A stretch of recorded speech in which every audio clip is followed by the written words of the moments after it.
Tom, his name was Tommy, and he was at a movie theater. It wasn't just one of those little theaters, it was one of those big ones that had a list of movies to choose from. You know what I'm talking about?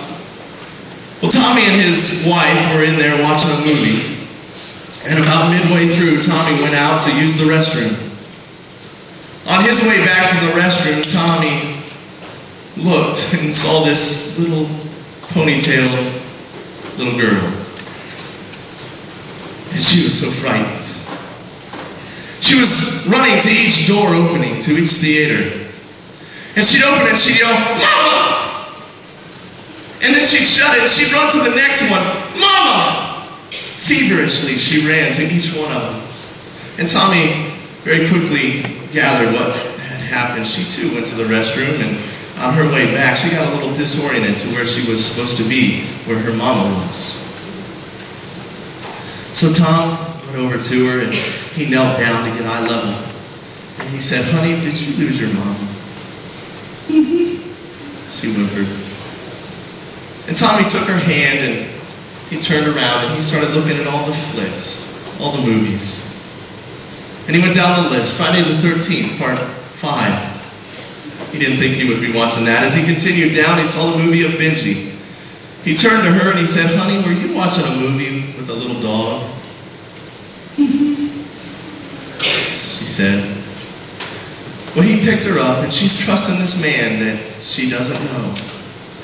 And he walks her over to the theater where Benji's being played, and they walk into this dark room, and they see the silhouettes of all the people watching the movie. And all of a sudden, she yells, "Mama!" And as she yelled back, he set her down, and she went down the aisle, all the way down until she got to the row that her mother was in. And she turned and she climbed into the chair. And just then, just as Tom was getting ready to leave, he saw this ponytailed little silhouette turn and wave. He knew it was okay to go. And I share that because as we are children of God, God calls us to go to all the ends of the earth and to share His good news. Helping scared people out of the dark and help them find their way back home. And one day in heaven, I just know that in glory, someone's going to yell over, they're going to see the D section, Dearing. That's where my name would be. And they're going to say, "Jason, I made it." Of course you did. Because anybody who gives their life to God and trust in Him as their Lord and Savior, they've got eternity to be assured, be excited about. My dream today